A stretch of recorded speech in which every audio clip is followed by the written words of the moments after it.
il existe un instant précis, presque invisible pour le monde extérieur, un point de bascule silencieux où l'âme humaine, saturée d'émotions, de perceptions et de compréhensions accumulées sans relâche, cesse soudainement de se projeter vers l'extérieur. Ce moment ne s'accompagne d'aucun cri, d'aucune explosion, d'aucune revendication.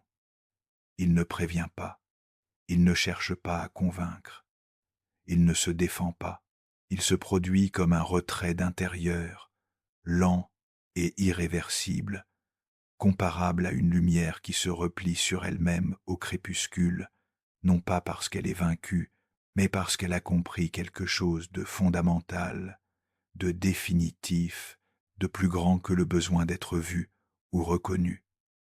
Si ce sujet vous parle déjà, si quelque chose résonne en vous dès ces premières minutes, alors prenez un instant pour vous abonner à cette chaîne.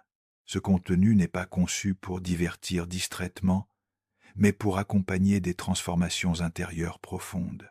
Vous abonner, c'est choisir de ne pas marcher seul dans ces passages silencieux que peu osent nommer. Ce moment intérieur, beaucoup de personnes empathiques le vivent sans jamais parvenir à le formuler clairement. Elles sentent que quelque chose s'achève, mais sans l'effondrement dramatique auquel on pourrait s'attendre. Ce n'est pas une crise au sens classique, ce n'est pas une dépression visible, ce n'est pas une rupture spectaculaire. C'est un retour, un passage, une transition intérieure qui marque la fin d'une manière d'exister et le début d'une autre. Pourtant, ce basculement est presque toujours mal interprété par l'entourage. On le confond avec de la froideur, du détachement, un retrait social, voire un rejet. Mais ce que le monde perçoit comme une distance est souvent le point de départ d'un monde intérieur que ces personnes ont cherché pendant des années à offrir aux autres avant d'oser se l'accorder à elles-mêmes.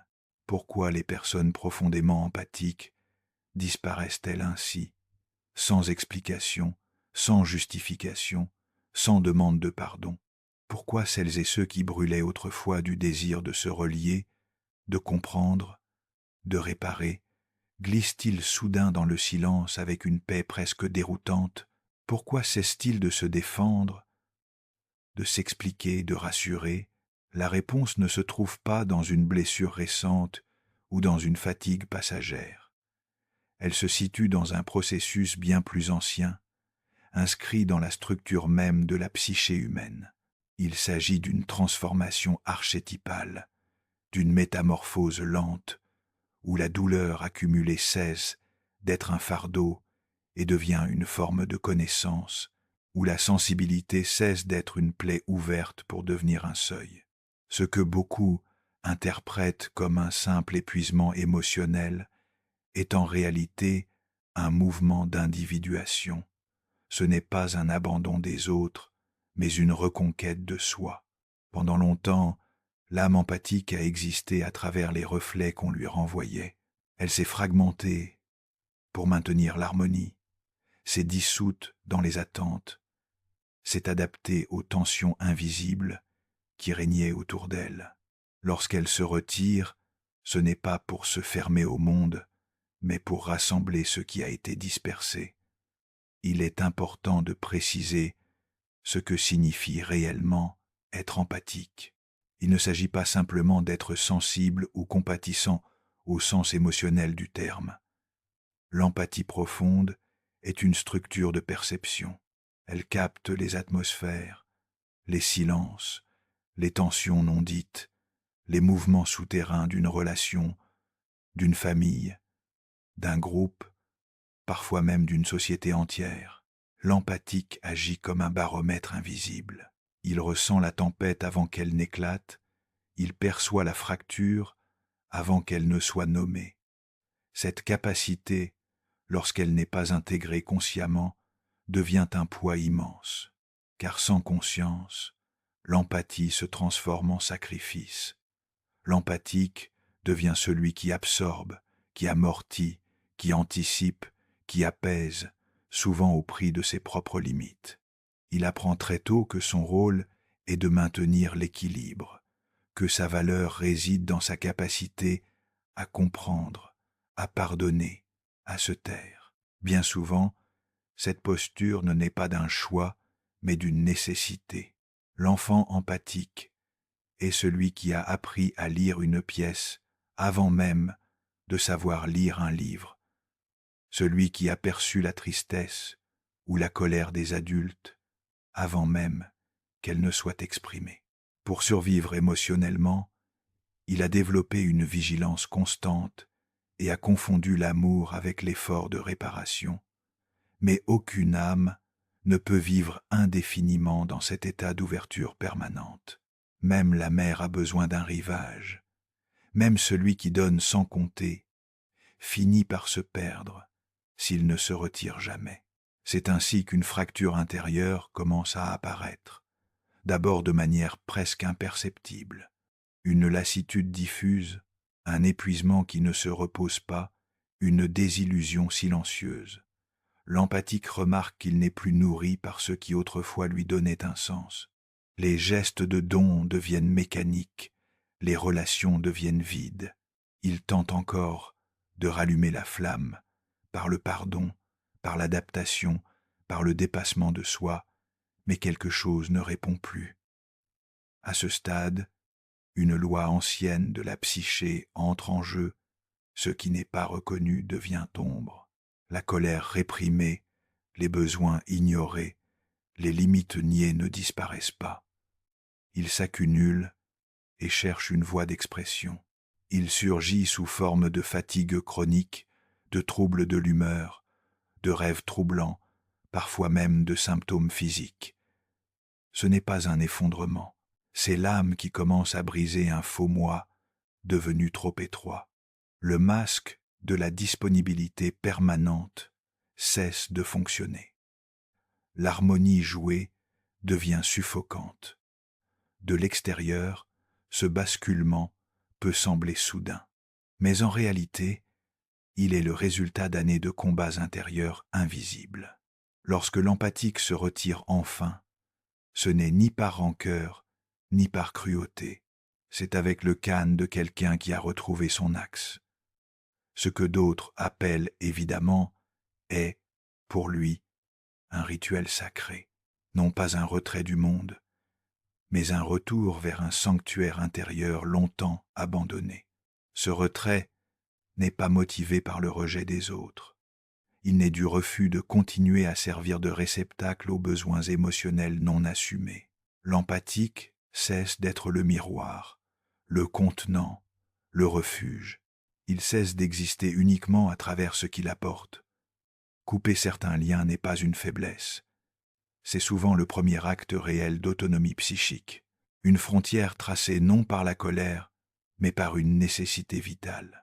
C'est ici que commence le véritable voyage. Et ce voyage, si vous choisissez de le suivre jusqu'au bout, se poursuivra dans les prochaines scènes. Restez présent, car ce qui vient ensuite explique pourquoi ce silence n'est pas une fuite, mais une renaissance intérieure que peu osent reconnaître. Pour comprendre pourquoi l'empathique finit par s'effacer, il faut remonter avant les relations, avant les ruptures, avant les déceptions visibles. Il faut revenir à l'origine, là où cette sensibilité n'a pas été choisie comme un trait de personnalité, mais construite comme un mécanisme de survie, car l'empathie profonde, dans sa forme la plus intense, n'est rarement dans un climat où l'enfant a simplement appris à aimer. Elle apparaît plus souvent dans un climat où l'enfant a appris à prévoir, à s'adapter, à désamorcer. Il ne devient pas empathique parce qu'il est naturellement doux. Il le devient parce que, très tôt, il a compris qu'il devait sentir le rage avant qu'il n'éclate. L'enfant empathique est celui qui détecte la moindre variation dans les visages, le moindre changement de ton, la tension dans une phrase, le poids d'un silence. Il n'a pas besoin qu'on lui dise qu'un parent est triste, en colère, humilié ou épuisé. Il le sait déjà, et parce qu'il le sait, Il tente instinctivement de faire quelque chose avec cette information. Il devient vigilant, il devient adaptable, il devient utile. Le monde autour de lui n'est pas forcément violent de manière spectaculaire, mais il est instable, imprévisible ou émotionnellement confus. Alors l'enfant développe une compétence qui n'a rien d'un cadeau à ce stade. Il lie les autres pour rester en sécurité. Le problème, c'est que cette compétence s'accompagne d'une croyance silencieuse, presque sacrée, qui s'installe dans les fondations de l'identité. Si je comprends assez, si je préviens assez, si j'apporte assez, alors tout ira bien. Si j'anticipe les besoins des autres, je réduis les risques. Si je crée de l'harmonie, j'obtiens une paix, même temporaire. Si je me rends indispensable, je mérite ma place. Et à force de répétition, l'enfant ne distingue plus l'amour de l'effort. Il confond la relation avec la réparation. Il confond l'appartenance avec la performance émotionnelle. C'est ainsi que se forge le rôle de l'empathique, non pas comme une vocation, mais comme un contrat implicite hérité. On ne lui a pas demandé explicitement de porter le poids du climat affectif, mais tout dans l'environnement lui a appris qu'il était plus sûr d'être celui qui apaise que celui qui dérange. Il a peu être été félicité pour sa maturité. Il a peu être été appelé raisonnable, sage, compréhensif. Il a peu être été valorisé parce qu'il ne faisait pas de vagues. Et l'enfant a pris cela comme une mission, être facile, être conciliant, être présent, être disponible. Avec le temps, ce rôle devient une identité. Il ne se dit plus « je fais des efforts pour maintenir l'équilibre ». Il se dit « je suis celui qui maintient l'équilibre ».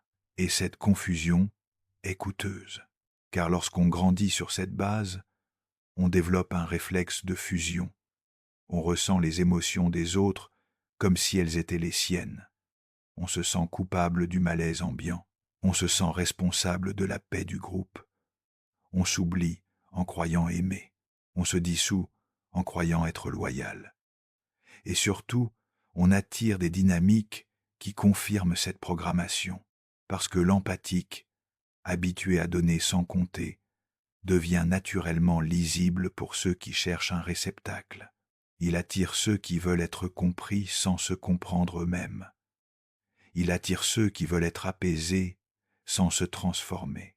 Il attire ceux qui prennent l'attention comme un dû, la gentillesse comme un service, l'écoute comme une ressource illimitée. Au début, cela ressemble à de l'amour. Cela ressemble à une connexion rare. L'empathique se sent utile, profond, irremplaçable. Il pense que sa sensibilité est enfin reconnue, mais progressivement, un déséquilibre s'installe. Les limites deviennent floues. Les besoins de l'autre occupent tout l'espace. La relation fonctionne à sens unique, même si elle est émotionnellement intense. Et l'empathique, fidèle à son ancienne stratégie, tente d'ajuster encore davantage. Il donne plus, il pardonne plus, il explique plus, il se rend plus disponible, il rationalise ce qu'il ressent, il minimise ce qui lui manque, il appelle cela maturité, il appelle cela amour. En réalité, c'est une répétition. Ce cycle est ancien et précis. Il commence par l'ouverture et se poursuit par l'exploitation, non pas toujours intentionnelle, mais réelle. L'empathique devient un point d'appui pour des personnes qui n'ont pas appris à s'autoréguler. Il devient un amortisseur, il devient un filtre, il devient un refuge. Et un jour, sans prévenir, il se rend compte qu'il n'a plus de refuge à lui. Il comprend qu'il est devenu une maison où tout le monde entre, mais où personne ne demande si les murs tiennent encore. Il comprend qu'il a été choisi pour ce qu'il donne, pas pour ce qu'il est. Et cette prise de conscience ne se fait pas toujours avec des larmes. Parfois, elle se fait avec un calme inquiétant, un calme qui annonce déjà la coupure. C'est à ce moment que la psyché commence à réclamer une justice intérieure, car il existe une limite organique au sacrifice. Même si l'empathique est capable d'une endurance impressionnante, même si sa compassion semble infinie, son système nerveux, lui, a une capacité de charge. Lorsqu'elle est dépassée, quelque chose se ferme, pas sous forme de haine, mais sous forme de lucidité. L'empathique commence à percevoir la différence entre donner et se vider, entre aimer et se nier, entre soutenir et être utilisé. Et cette lucidité est souvent le début de la fin de certains liens. Le plus déroutant, c'est que cette transformation ne ressemble pas à ce que l'entourage attend. Beaucoup imaginent que celui qui a trop donné finira par exploser, par reprocher, par régler les comptes. Mais ce n'est pas toujours ainsi que cela se passe. Souvent, l'empathique ne cherche pas à punir. Il ne cherche pas à faire payer. Il ne cherche même pas à convaincre l'autre de sa douleur. Il n'entre pas dans une bataille. Il sort du champ. Il se retire parce qu'il a compris que l'explication devient une forme de sainement supplémentaire. Expliquer à quelqu'un qui ne veut pas comprendre, c'est offrir encore une partie de soi à un espace qui ne la respectera pas. C'est ici qu'une deuxième vérité apparaît, plus profonde encore. Le besoin d'être compris peut devenir une chaîne brillante, séduisante, presque noble, car vouloir être compris semble légitime. Pourtant, chez l'empathique, ce besoin devient parfois une obsession silencieuse. Si je trouve les bons mots, si je prouve ma bonne intention, si j'explique mon cœur, alors l'autre verra enfin. Mais la réalité est plus rude. Certaines personnes ne veulent pas voir. Certaines dynamiques reposent sur le fait qu'on ne voit pas. Et dans ces cas-là, chercher à être compris revient à s'attacher à une porte qui ne s'ouvrira jamais. Alors l'empathique commence une opération intérieure radicale. Il retire son énergie de ses négociations.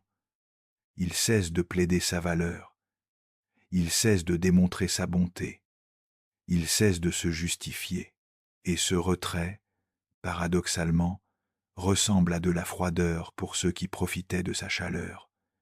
Ils diront « Tu as changé, tu es devenu dur, tu n'es plus le même. » Et ils auront raison sur un point, il n'est plus le même. Mais pas parce qu'il est devenu mauvais, parce qu'il a commencé à se respecter.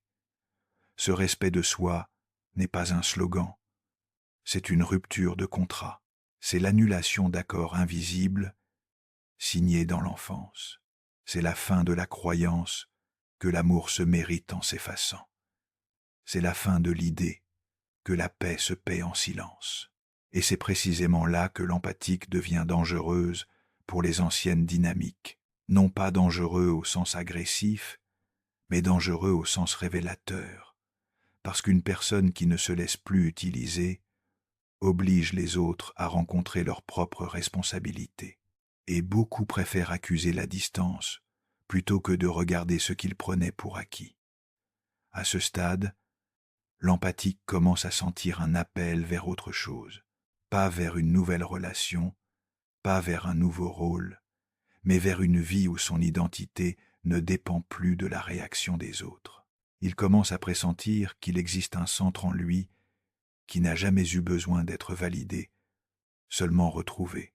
Il commence à comprendre qu'il a vécu comme un satellite autour des émotions du monde et qu'il est temps de revenir à son axe. Et c'est exactement ce mouvement, ce retour au centre, qui prépare le basculement dont nous allons parler dans la scène suivante, la naissance du silence sacré, la dissolution de l'ancien personnage et l'entrée dans un territoire où la solitude n'est plus un manque, mais un remède.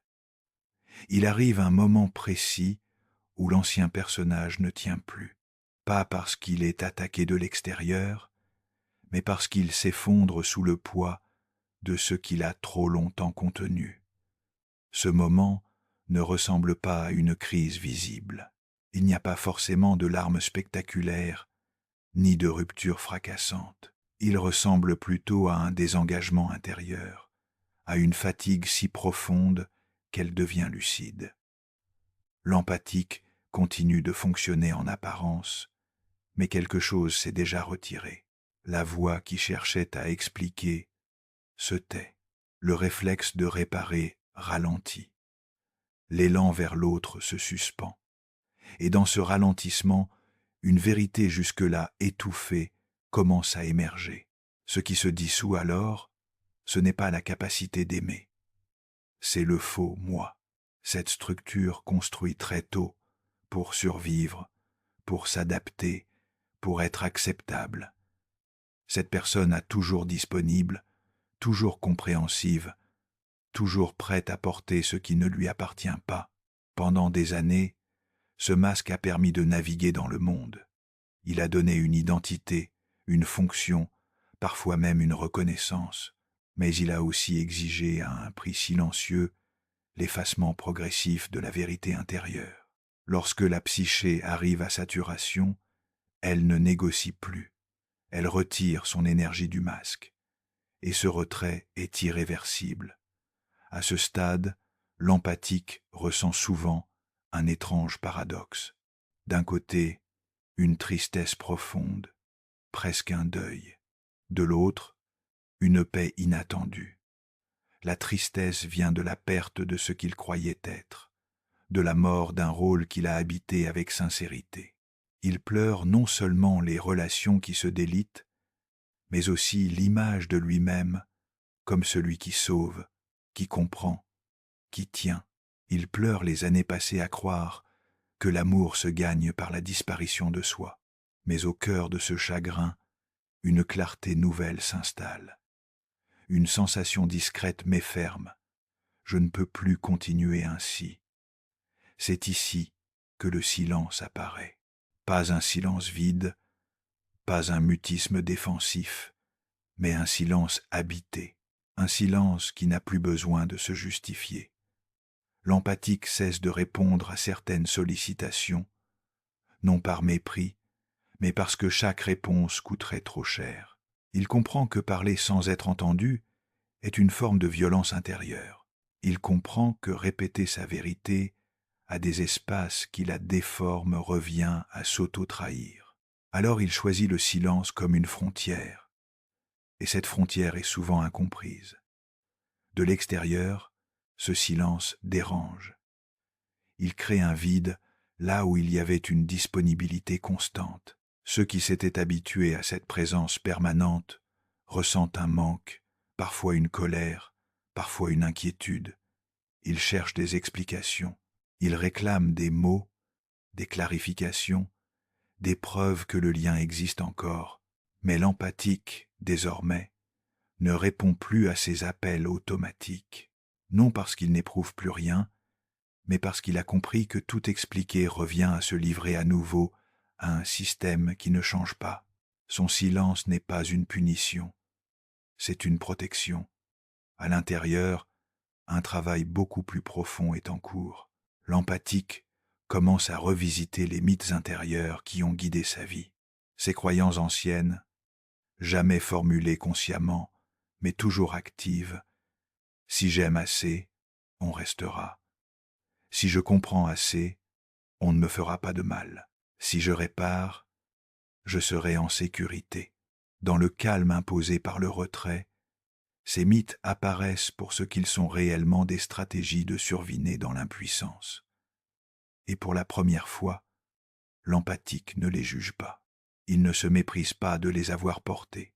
Il honore l'enfant qui n'avait pas d'autre choix. Ce processus est lent, parfois déroutant. L'empathique peut se sentir invisible au monde, moins sollicité, moins reconnu, moins intégré. Mais en même temps, il se sent plus présent à lui-même. Son système nerveux commence à se réguler. Les montagnes russes émotionnelles s'apaisent. Il n'est plus aspiré par les humeurs des autres. Il n'est plus constamment en alerte. Ce calme n'est pas une anesthésie, c'est une réorganisation. L'ego, épuisé par des années de service forcé, relâche son contrôle. Quelque chose de plus profond prend le relais. C'est à ce moment que surgissent souvent des rêves puissants, des images de seuils, de portes, de forêts, d'océans, de temples anciens. Ces symboles ne sont pas décoratifs, ils signalent un passage. Le seuil représente la transition entre l'ancien et le nouveau. La forêt évoque l'inconscient qui appelle à être traversé. L'océan symbolise l'âme libérée des limites imposées. Ces rêves apparaissent lorsque la psyché se prépare à un changement de niveau. L'empathique n'est plus seulement en train de guérir, il est en train de se transformer. Avec cette transformation vient une autre révélation, souvent dérangeante. Toutes les relations ne survivent pas à l'éveil. Certaines connexions reposent sur la blessure, sur la dépendance, sur l'asymétrie. Lorsque l'empathique cesse de jouer son rôle, ces liens se dissolvent naturellement, non par vengeance, mais par incompatibilité. Et cette dissolution est douloureuse. Elle implique de renoncer à l'espoir que certaines personnes deviennent un jour capables de rencontrer l'empathique là où il est réellement. Elle implique d'accepter que certains liens n'étaient pas des destinations, mais des étapes. Dans ce silence nouveau, l'empathique cesse aussi de se définir par le regard extérieur. Il ne cherche plus à être vu, compris, validé. Il commence à sentir une souveraineté intérieure, non pas une supériorité, mais une stabilité. Il ne négocie plus son identité. Il ne plaide plus sa cause. Il ne se contorsionne plus pour maintenir des liens qui exigent son effacement. Cette posture effraie parfois ceux qui l'ont connu avant. Ils diront qu'il est devenu distant, inaccessible, froid. En réalité, il est devenu entier. Ce silence n'est pas une absence, c'est une cathédrale intérieure, un espace vaste où l'empathique peut enfin entendre sa propre voix, non celle façonnée par les attentes, mais celle qui parle par intuition, par résonance, par vérité simple. Il commence à comprendre que la paix ne vient pas d'être comprise par les autres, mais de ne plus se trahir soi-même. Et cette compréhension marque un point de non-retour, car une fois que l'empathique a touché ce centre, il ne peut plus revenir en arrière sans se mutiler psychiquement. Il ne peut plus redevenir le personnage qu'il a dépassé. Le silence qu'il habite désormais n'est pas un refuge temporaire, c'est un territoire, un espace liminal entre ce qu'il était et ce qu'il devient. Et c'est précisément dans cet entre-deux sacré que se prépare la dernière étape du voyage, celle que beaucoup redoutent et que peu comprennent: l'autonomie totale, la fin du besoin de retour et la renaissance sur un autre plan d'existence intérieure que nous explorerons dans la scène suivante. Il existe un point précis, rarement nommé, où l'empathique ne se retire plus pour guérir, mais parce qu'il n'a plus rien à négocier. À ce stade, le silence n'est plus un mécanisme de protection, il devient un état naturel. Le mouvement intérieur est achevé. Ce qui devait se dissoudre s'est dissous. Ce qui devait être récupéré a été récupéré. L'empathique n'attend plus d'excuses, plus de reconnaissance, plus de réparation extérieure. Il ne cherche plus à revenir, non par orgueil, mais parce que l'endroit qu'il a quitté n'existe plus dans sa cartographie intérieure. Si vous vous reconnaissez dans cette étape, si ce cheminement résonne en vous, alors c'est le moment de vous abonner à la chaîne. Ce que nous explorons ici ne relève pas du développement personnel de surface, mais d'une transformation profonde de la psyché. Vous abonner, c'est continuer à marcher dans cette clarté, sans retourner à l'ancienne confusion. À ce niveau d'individuation, L'empathique comprend quelque chose de fondamental. Le pardon n'est pas toujours synonyme de réconciliation. Pardonner, dans sa forme la plus mature, signifie retirer le poison de ses propres veines, pas retourner dans l'espace qu'il a inoculé. Il n'y a plus de rancune, mais il n'y a plus non plus de porte ouverte, là où les fantômes circulent encore. Ce discernement effraie souvent ceux qui confondaient accessibilité et amour. Ils diront que l'empathique a changé, qu'il s'est durci, qu'il est devenu méconnaissable. Ils ont raison, il a changé, il s'est affranchi. Cette souveraineté intérieure n'est pas bruyante. Elle ne cherche pas à être reconnue, elle ne se proclame pas. Elle se manifeste par une présence calme, stable, non réactive. L'empathique ne se précipite plus pour combler les silences. Il ne corrige plus les perceptions erronées. Il ne se défend plus contre les projections. Il laisse le monde interpréter, car il a compris que tenter de contrôler le regard des autres revient à abandonner à nouveau son centre. À ce stade, l'empathique cesse d'être une monnaie d'échange dans l'économie émotionnelle des autres. Il ne se vend plus pour être aimé. Il ne saigne plus pour échauffer. Il ne s'offre plus en sacrifice déguisé en bonté. Son énergie deviendra précieuse, orientée. Ceux qui avaient l'habitude de s'y abreuver sans réciprocité ressentent cette absence comme une perte, parfois comme une trahison. Mais cette réaction ne concerne plus l'empathique. Elle appartient à ceux qui doivent maintenant apprendre à se soutenir eux-mêmes. Un paradoxe profond émerge alors. Plus l'empathique devient entier, moins il ressent le besoin d'être vu. Plus il s'enracine dans sa vérité, moins il cherche le miroir extérieur. Son centre n'est plus mobile. Il n'est plus influencé par l'approbation ou le rejet. Il a quitté la négociation identitaire. Ce calme intérieur n'est pas une indifférence. C'est une intégrité, une cohérence profonde entre ce qu'il ressent, ce qu'il pense et ce qu'il choisit. Dans cette phase, beaucoup d'empathes rapportent une sensation étrange, mais stable. Ils se sentent moins présents dans le monde social, mais infiniment plus présents dans leur propre vie. Leur corps se détend, leur respiration se régule, leur sommeil change, leur rapport au temps se modifie. Ils ne sont plus pressés. Ils ne cherchent plus à convaincre. Ils n'expliquent plus leur distance. Ils marchent avec une forme de gravité douce, comme quelqu'un qui a cessé de fuir sa propre profondeur. Ce retrait final n'est pas une disparition, c'est un déplacement de plan. L'empathique continue de croiser les autres, de parler, de travailler, d'aimer, mais il le fait à partir d'un autre centre. Il ne crée plus de liens à partir de blessures partagées, mais à partir de la résonance. Il n'entre plus dans des relations fondées sur le manque, mais sur l'alignement. Et cela réduit naturellement le cercle, non par rejet, mais par cohérence. C'est ici que beaucoup se trompent. Ils pensent que l'empathique s'est isolé. En réalité, il a changé de langage. Il parle désormais par présence plutôt que par explication. Il enseigne par cohérence plutôt que par discours. Son silence devient un message que seuls ceux qui ont entamé le même chemin peuvent entendre. Ce silence n'est pas vide. Il est plein d'une clarté que le bruit ne peut contenir. Il est important de comprendre que cette transformation n'est pas une pathologie. Ce n'est ni une fuite, ni une fermeture émotionnelle. C'est une métamorphose. Le cocon n'est pas un signe de mort. Il est le prélude à une autre manière d'exister.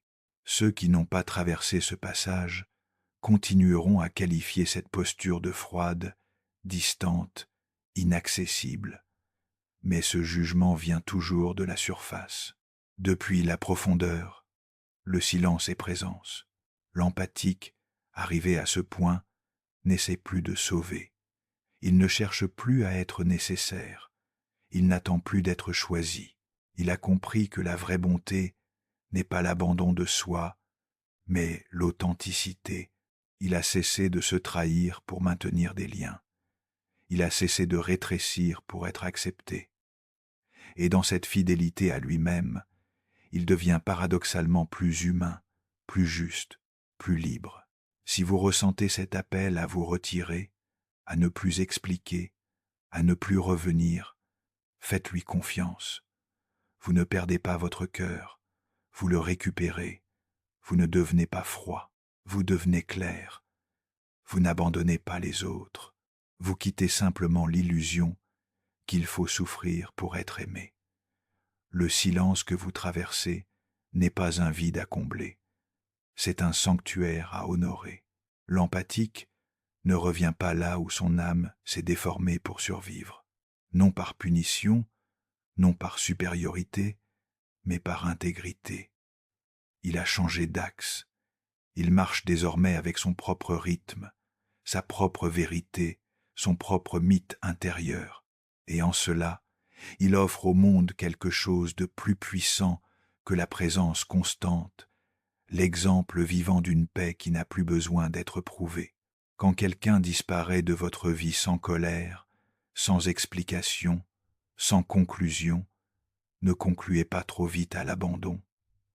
Parfois, ce que vous prenez pour une distance est une élévation.